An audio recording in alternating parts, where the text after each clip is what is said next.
Good morning students. Class है आपकी BSc second year. Paper कौन सा पढ़ रहे थे हम? फर्स्ट कौन सा था? वास्तविक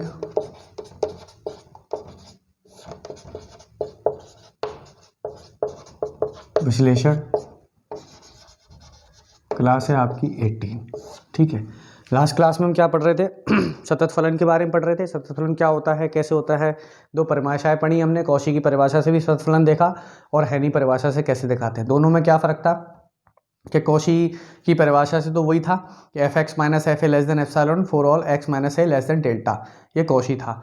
हेनी क्या कहता था? हेनी अनुक्रम में जाता था कि वो कहता था कि अगर आपके पास कोई फलन है एफ एक्स, वो सतत कहलाएगा किसी प्रांत डी में यदि उस प्रांत डी में कोई अनुक्रम है ए है, जो ए पे अगर क्या कर रहा होगा, ए की तरफ अग्रसर हो रहा होगा, तो वो फलन अनुक्रम का फलन एफ ए है वो भी क्या जाएगा, एक एफ ए की तरफ क्या होगा, हमारे पास अग्रसर होगा, तो वो क्या कहलाएगा, हमारे पास सतत फलन कहलाएगा। आज मैं कुछ परिभाषा लिखा रहा हूँ, वो परिभाषा देखना, फिर उसके बाद हम डिसकंटिन्यूटी पढ़ेंगे यानी असातत्यता पढ़ेंगे। ठीक है, सबसे पहले परिभाषा है आपकी प्रांत में सातत्यता। प्रांत में सातत्यता क्या होती है? देखो, प्रांत में सातत्यता, इसी परिभाषा की बात करें तो एक वास्तविक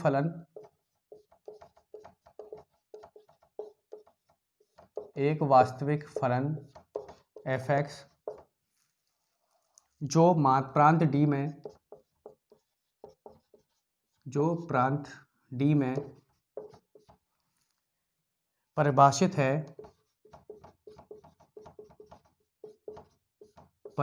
है डी पर सतत कहलाता है, डी पर सतत कहलाता है यदि वह डी के प्रत्येक बिंदु पर सतत हो। इसका मतलब क्या हुआ कि मानो आपके लिए कोई फलन दे रखा है एफ एक्स, अब वो कब कहलाएगा? प्रांत में सततता। कि अगर आपको मान डी कोई प्रांत दे रखा है किसी फलन एफ एक्स का, तो हम ये कहेंगे कि वो फलन एफ एक्स डी पर कब सतत कहलाएगा? कि अगर डी के प्रत्येक बिंदु पर क्या हो, वो सतत फलन हो, उसको क्या बोलते हैं? प्रांत में सातत्यता। दूसरी परिभाषा है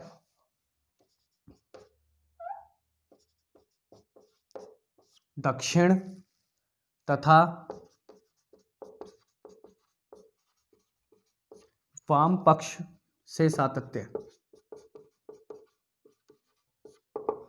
ये क्या होती है परिभाषा? देखो, एक फलन एफ एक्स बिंदु x बिलोंग्स टू डी, या ए कर लो इसको, बिंदु ए बिलोंग्स टू डी पर दक्षिण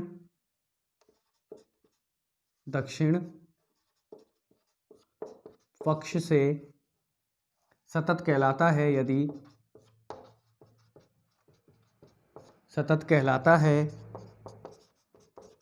यदि limit x tends to a plus बराबर एफ एक्स बराबर एफ ए। यानी इसका मतलब क्या हुआ कि अगर ए की दक्षिण की तरफ क्या कहलाएगा, अगर ए प्लस करने पर जो उसकी सीमा आ रही है वही इसकी सीमा क्या होगी, अगर एफ ए के बराबर आ रही है तो हम उसको बोलेंगे दक्षिण प्लस। अब यहाँ पे बात आती है ए प्लस क्या होता है? ए प्लस होता है ए प्लस एच, यानी ए के थोड़ा से इधर जाने पर उसकी जो सीमा आ रही है अगर वो एफ ए के बराबर आ जाएगी तो हम उसको क्या बोलेंगे? दक्षिण पक्ष से क्या बोलेंगे? सतत बोलेंगे। सतत कहलाता है तथा वाम पक्ष से सतत कहलाता है यदि limit x tends to a minus f x equals to f a. ये चीज़ आप 11th में पढ़ के आए हो तो ज़्यादा मैं एक्सप्लेन नहीं करूँगा, या आप पढ़ चुके हो पहले, तो ये बस इसमें थोड़ा बहुत है, ये आपको पता होना चाहिए। ठीक है, चलिए अब बात करते हैं, एक एग्जाम्पल देखते हैं। सबसे पहले एग्जाम्पल नहीं, चलो अब एग्जाम्पल देख ही लेते हैं। एग्जाम्पल देख लेते हैं पहले।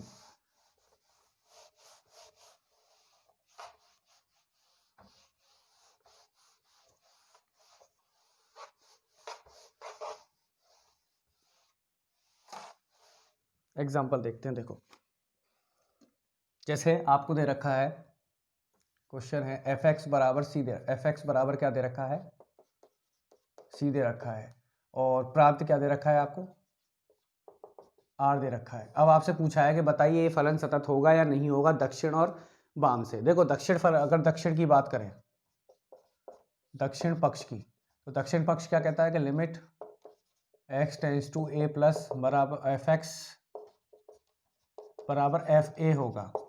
यानी देखो अगर मैं कोई मान के चला, ए कोई बिंदु लेके चलिए आर में, ठीक है, तो एफ ए की वैल्यू क्या होगी, उसकी सी ही होगी। सी क्या है, यहाँ पे अचर है, तो यानी अचर तो कभी चेंज होगा नहीं, सी एफ ए क्या होगा, सी ही होगा। अगर मैं निकालूं limit x tends to a plus f x, यानी इसका मतलब क्या हुआ, limit s tends to 0 f a plus h, ठीक है। अब यहाँ पे ए प्लस एच रखूंगा तो वो क्या आएगा, सी ही आएगा, क्योंकि ए की इधर साइड जाओगे तो भी वो सी रहेगा, कांस्टेंट रहेगा, तो वो क्या हो जाएगा, सी हो जाएगा। तो देखो दोनों की वैल्यू समान रहेंगे, तो इसको यहाँ से क्या लिख सकता हूँ, limit x tends to a plus f x is equal to f a, ठीक है, दोनों बराबर आ रही है। इसका मतलब क्या हुआ, ये दक्षिण पक्ष से क्या हो गया, हमारे पास सतत हो गया। ऐसे ही हम क्या निकालेंगे, वाम पक्ष से निकालेंगे। वाम पक्ष में a माइनस एच करूंगा, a माइनस एच करने पर भी क्या आएगा, सी ही रहेगा हमारे पास, तो वो क्या हो जाएगा, हमारे पास एफ ए के बराबर हो जाएगा। तो वहां से क्या हो जाएगा हमारे पास, ये वाम पक्ष से भी क्या होगा, सतत होगा।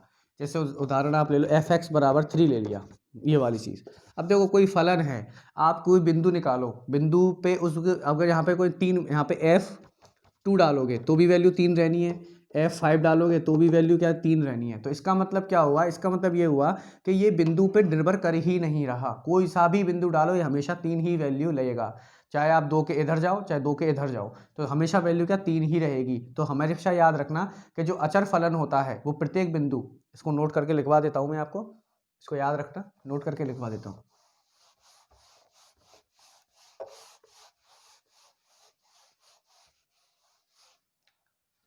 नोट डाल के लिखना, अचर फलन हमेशा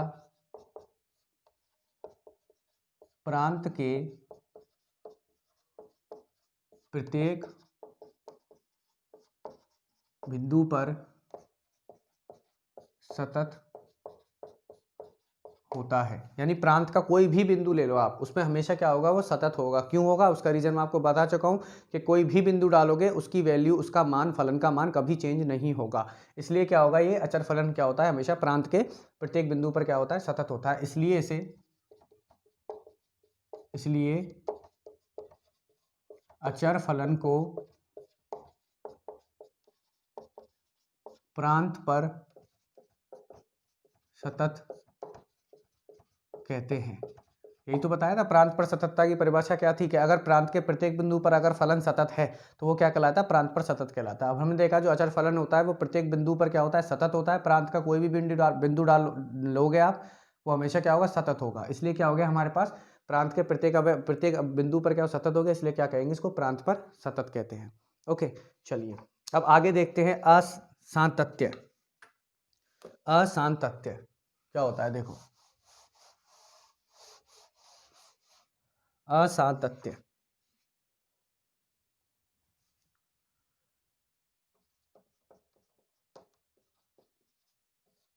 इंग्लिश में बोलते हैं इसको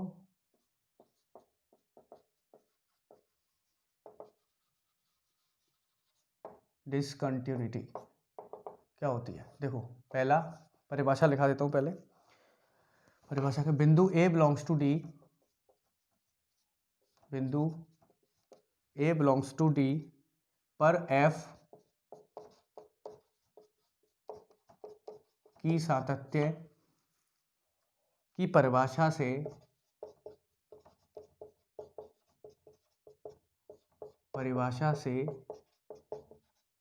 तीन निष्कर्ष आई थिंक ये वाला आएगा, निष्कर्ष, ओके, निष्कर्ष निकलते हैं। क्या निकलते हैं, पहला क्या कह रहा है, पहला ये होता है कि एफ ए पर परिभाषित हो, एफ एक्स ए पर परिभाषित हो, अर्थात एफ ए विद्यमान हो। दूसरा क्या कहता है, एफ की ए पर सीमा विद्यमान हो, एफ एक्स की ए पर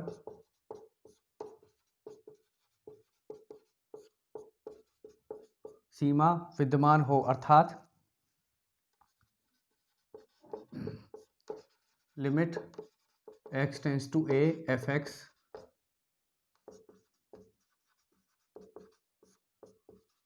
विद्यमान हो।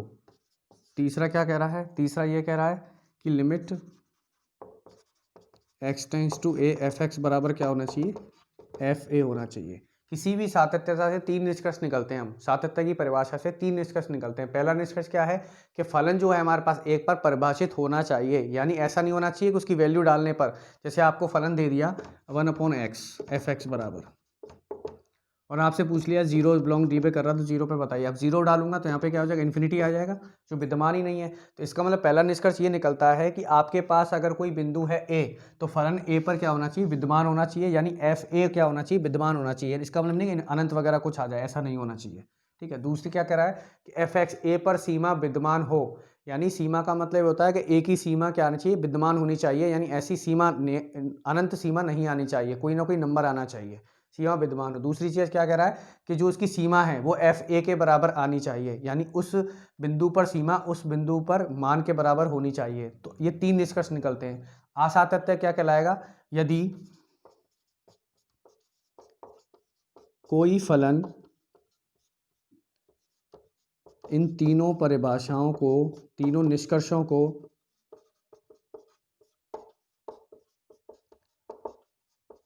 संतुष्ट नहीं करता तो वह असतत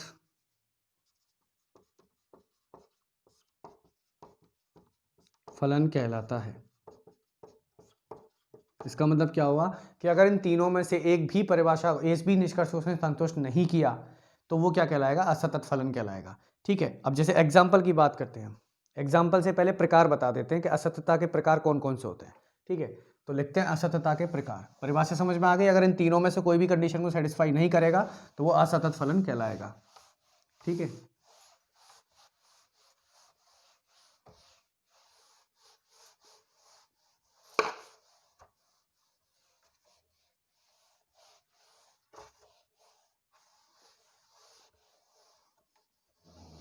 देखो लिखते हैं असततता के प्रकार।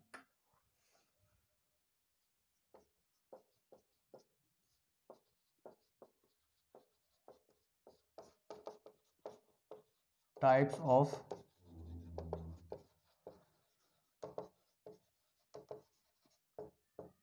डिसकंटिन्यूटी। पहला पढ़ रहे हैं, प्रथम प्रकार की असततता।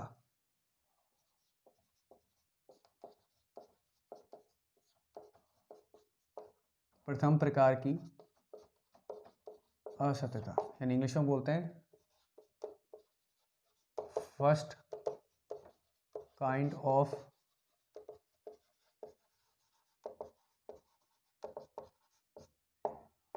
देखो आपको क्वेश्चन कैसे आएगा, क्वेश्चन जैसे आपको फलन दे दिया तो क्वेश्चन ऐसे पूछेगा कि बताइए यह फलन सतत है या असतत। अगर यह फलन असत है तो बताइए कौन से प्रकार की असततता है। इस टाइप से फलन आपसे क्वेश्चन पूछा जाएगा। तो प्रथम प्रकार की असततता क्या कहती है, प्रथम प्रकार की असततता कहती है कि यदि, परिभाषा बता रहा हूं, यदि limit x tends to a minus f x, यानी वाम पक्ष की सीमा, तथा limit x tends to a plus, यानी दक्षिण पक्ष की सीमा एफ एक्स विद्यमान है परंतु बराबर नहीं है, अर्थात limit x tends to a minus f x not equals to limit x tends to a plus f x हो, तब फलन प्रथम प्रकार की असतता कहलाता है। उदाहरण की बात करें हम तो उदाहरण देखो, आपको दे रखा है f x is equals to mod x upon x where x not equals to zero. यानी हमें चेक करना है जीरो पे इसकी जो जहाँ पे नॉट इक्वस टू जीरो दे रखा होता है ना, उसी पे हमें क्या करना है, चेक करना होता है। तो पहले क्या निकालूंगा मैं, वाम पक्ष की सीमा निकालूंगा और दाम पक्ष की सीमा, दक्षिण पक्ष की सीमा निकालूंगा। देखूंगा दोनों बराबर है या नहीं है। दोनों बराबर हुई तो सतत है, और बराबर नहीं हुई तो प्रथम प्रकार की असतता है। तो पहले क्या निकालूंगा, limit limit x tends to zero minus f x. इसका मतलब क्या हुआ कि limit s tends to zero mod zero plus zero minus h, क्योंकि हम वाम पक्ष निकाल रहे हैं, zero minus h upon zero minus H.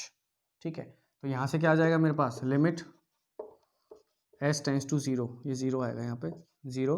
देखो जीरो माइनस एच क्या होगा, minus h upon minus H. तो हमें पता है मॉड फंक्शन क्या कर देगा, हमारे पास माइनस को प्लस कर देगा। तो यहाँ से क्या हो जाएगा, limit h tends to zero h upon minus h, ऐसे एच कट गया तो कितना आ गया, -1 आ गया।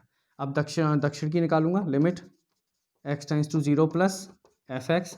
इसका मतलब क्या हुआ, limit h tends to zero mod zero plus h upon zero plus h. यहाँ से क्या निकल के आ जाएगा, limit h tends to zero mod h upon h. तो मॉड एच तो एच ही रहेगा, limit h tends to zero h upon h, ऐसे एच कट जाएगा, क्या आएगा, 1 आएगा। देखो ये तो क्या आ रही है, 1 आ रही है, और ये क्या आ रही थी, -1 आ रही है। तो यहाँ से क्या निकल के आया मेरे पास, यहाँ से निष्कर्ष क्या निकल के आया,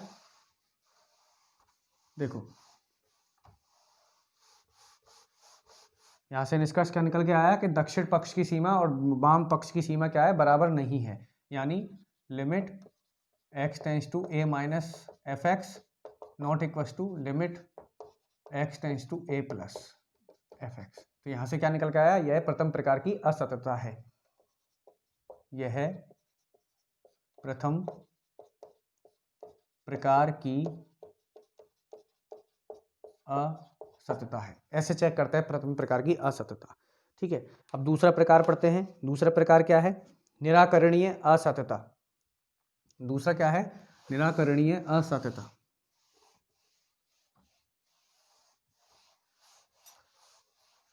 इसको दूसरी भाषा में बोलते हैं हटाने योग्य असतता। ठीक है, दूसरा प्रकार है निराकरणीय असतता, या इसको बोलते हैं हटाने योग्य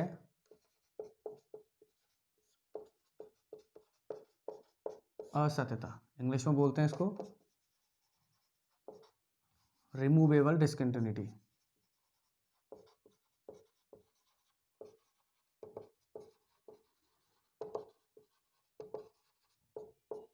ठीक है, ये क्या कहती है, रिमूवेबल डिसकंटिन्यूटी, ये कहती है यदि दोनों limit x tends to a plus f x तथा limit x tends to a minus f x विद्यमान हो,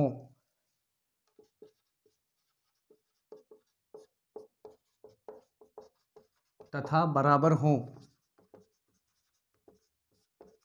विद्यमान भी हो और बराबर हो, अर्थात limit x tends to a plus f x is equals to limit x tends to a minus f x,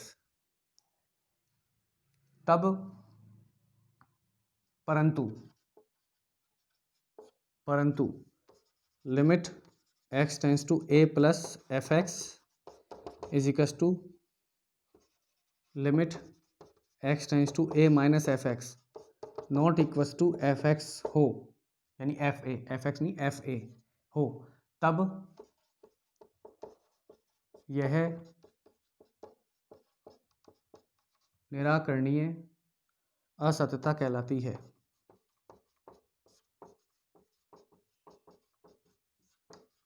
इसका मतलब ये हुआ कि अगर आपको कोई फलन दे रखा है, उसकी आपने दक्षिण सीमा निकाली, दक्षिण पक्ष की सीमा निकाली और वाम पक्ष की सीमा निकाली, दोनों विद्यमान भी हो गई और बराबर भी हो गई, लेकिन उसकी वैल्यू एफ ए के बराबर नहीं आ रही दोनों की, तो हम ये कह देंगे वो क्या होगी, निराकरणीय असत्यता होगी। उदाहरण की बात करें तो देखो उदाहरण कैसे, उदाहरण की बात करते हैं।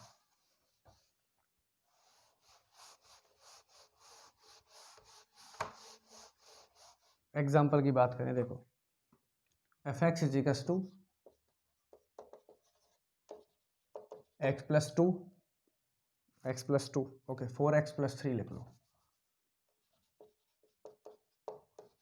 एक्स नॉट इक्वल टू 2, और ये 12x इज इक्वल टू 2, यानी हमें 2 पे चेक करना है। तो हमें देख रहे हैं कि limit x tends to 2 f x क्या आएगा मेरे पास, x टेंस टू 2, इसकी सीमा क्या आ जाएगी 4 इंटू 2 प्लस 3 कितनी आ जाएगी 11, 2 प्लस पे। ऐसा ही limit x tends to 2 minus, चलो पूरा ओपन करके कर देता हूँ जिससे कन्फ्यूजन नहीं होगा, limit x tends to 2 plus f x, इसका मतलब क्या हो गया, limit h tends to 0 f 2 plus h. अब 2 प्लस एच रखूंगा यहाँ पे रखूंगा 2 प्लस एच, यानी 4 2 प्लस एच प्लस 3, 0 डालूंगा तो 4 इंटू 2 प्लस 3 कितना हो जाएगा 11। ऐसे ही limit x tends to 2 minus f x is equal to limit h tends to 0 f 2 minus h, ये क्या आ जाएगा, limit h tends to 0 4 2 minus h plus 3, इसमें h बराबर 0 डालूंगा तो 0 बन जाएगा, यानी 4 into 2 plus 3 is equal to 11। तो देखो दाईं सीमा और बाईं सीमा, सॉरी दक्षिण पक्ष की सीमा और वाम पक्ष की सीमा दोनों क्या आ रही है, एग्जिस्ट विद्यमान भी हो रही है और बराबर भी आ रही हैं, लेकिन F2 पे वैल्यू कितनी आ रही है 12। तो देखो ये दोनों बराबर और विद्यमान तो आ रही है लेकिन इसके बराबर नहीं आ रही, तो इसका मतलब क्या हुआ, ये हमारे पास निराकरणीय क्या हो गई, असत्यता हो गई। अगर यहाँ पे F2 बराबर 11 होता तो ये सतत फलन हो जाता, तो यहाँ से क्या लिखूंगा, यहाँ limit x tends to a plus f x बराबर limit x tends to a minus f x not equal to f a. ये आपको पेपर में दिखाना है, डायरेक्ट नहीं लिखना है, आपको ऐसे ही दिखाना है जैसे मैं करवा रहा हूँ, ये सब आपको दिखाना पड़ेगा, इसलिए यह एक निराकरणीय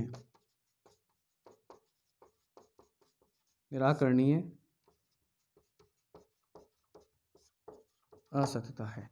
आगे समझ में, पहला कौन था, प्रथम प्रकार की थी, दूसरा था निराकरणीय। प्रथम प्रकार में क्या होता था, प्रथम प्रकार में ये होता था कि एफ ए हमारे पास क्या होगा, यानी हमारे पास दाईं सीमा और बाईं सीमा क्या होगी, बराबर नहीं होगी, और निराकरणीय में क्या होगा कि हमारे पास दाईं सीमा और बाईं सीमा बराबर तो होगी लेकिन वो एफ ए के बराबर नहीं होगी। तीसरा प्रकार है द्वितीय प्रकार की असत्यता, द्वितीय प्रकार की असत्यता।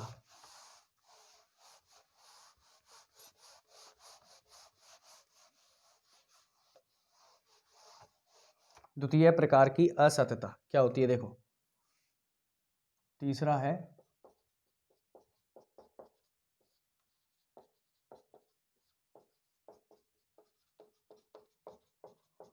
इंग्लिश में बोलते हैं इसको second kind of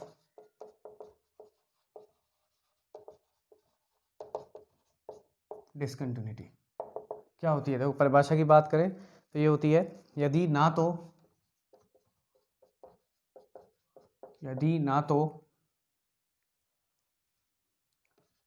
limit x tends to a plus f x तथा limit x tends to a minus f x विद्यमान हो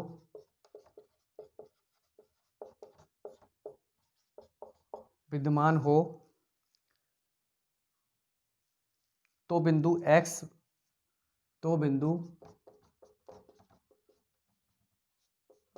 x बराबर a पर फलन एफ एक्स द्वितीय प्रकार की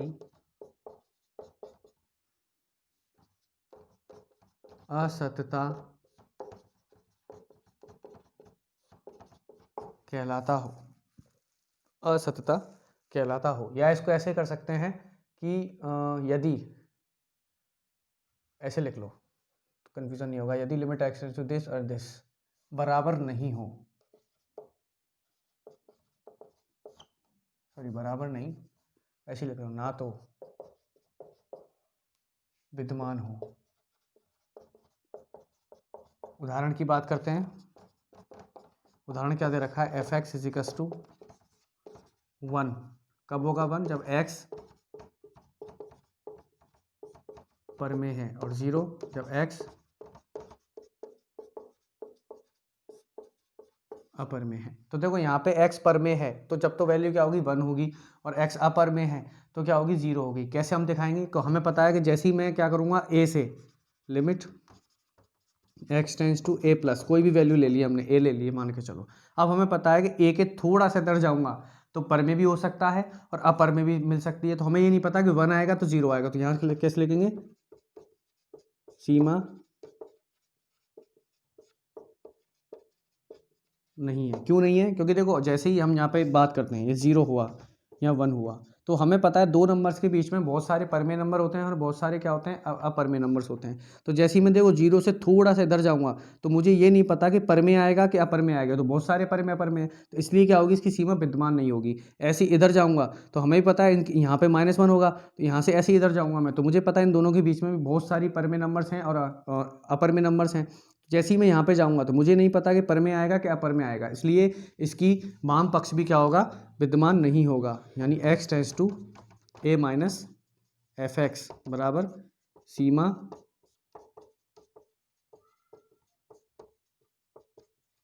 विद्यमान नहीं है, इसलिए क्या होगा, ये द्वितीय प्रकार की असततता कहलाएगी। ये याद रखना, द्वितीय प्रकार की असततता में क्या होता है, दक्षिण पक्ष की सीमा और वाम पक्ष की सीमा दोनों ही क्या होती हैं, विद्यमान नहीं होती हैं, इसलिए क्या कहलाता है, ये हमारे पास द्वितीय प्रकार की असततता कहलाता है।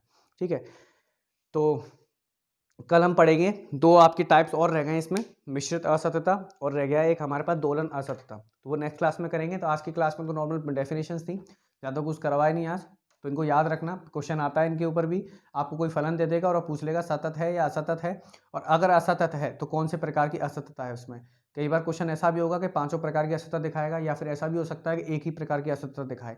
ठीक है, तो इनको डेफिनेशन याद रखना, हर एक एग्जाम्पल मैं करवा रहा हूँ आपको हर डेफिनेशन के साथ, तो ये भी याद रखना। अगर आपको पूछ लिया जाए कि ऐसा उदाहरण दीजिए, ऐसे फलन का उदाहरण दीजिए जो प्रथम प्रकार की असततता दिखाता हो, तो आपको याद है प्रथम प्रकार की असततता में कौन सा मैंने एग्जांपल बताया था, mod x अपॉन x वाला। आपसे पूछ ले कि ऐसे फलन का, ऐसे असतत फलन का उदाहरण दीजिए जो हमारे पास निराकरणीय असततता दिखाता हो, तो उसके लिए एग्जाम्पल बताया था एफ एक्स बराबर 4x plus 3x not equal to 2 और 12x इज इक्वल टू 2। आपसे पूछ ले ऐसे असतत फलन का उदाहरण दीजिए जो क्या हो, द्वितीय प्रकार की असततता दिखाए, तो उसके लिए ये वाला एग्जाम्पल दे देना। ऐसे भी 3-4 तरीके से आपको घुमा के क्वेश्चन पूछ सकता है वो, तो इनको याद रखना। ठीक है, तो आज की क्लास हम यही खत्म करते हैं, कंटिन्यू करेंगे नेक्स्ट क्लास में। और आपको अगर कोई प्रॉब्लम है तो कल मैं कॉलेज आऊँगा, तो आप कॉलेज में मेरे से आके पूछ सकते हैं। ठीक है, और जिसको भी प्रॉब्लम है कल कॉलेज आ ही जाना। ठीक है, वहाँ पे आपको अच्छे से समझा दूंगा मैं। कई बार यहाँ पे आपको समझ में नहीं आता है और यहाँ पे मैं इतना अच्छे से एक्सप्लेन नहीं कर पाता हूँ, क्योंकि ऑनलाइन में एक्सप्लेन नहीं होता है इतना अच्छे से, क्योंकि टाइम का भी ध्यान रखना पड़ता है। ठीक है, तो अगर आपको प्रॉब्लम है किसी भी चीज़ में, इससे पहले वाले चैप्टर्स में जब से मैंने स्टार्ट किया है और अब तक की भी अगर आपको कोई प्रॉब्लम है तो आप कल कॉलेज में आना, मैं 10 बजे अवेलेबल रहूँगा। वहाँ से 10 बजे से 2 बजे तक मैं आपको बता दूंगा, 10 से 2 बजे तक मैं अवेलेबल रहूँगा वहाँ पे। तो 10 से 2 के बीच में आप कभी भी कॉलेज में आ जाना, वहाँ आपको सारे डाउट्स आपके क्लियर हो जाएंगे। ठीक है, चलिए, थैंक यू।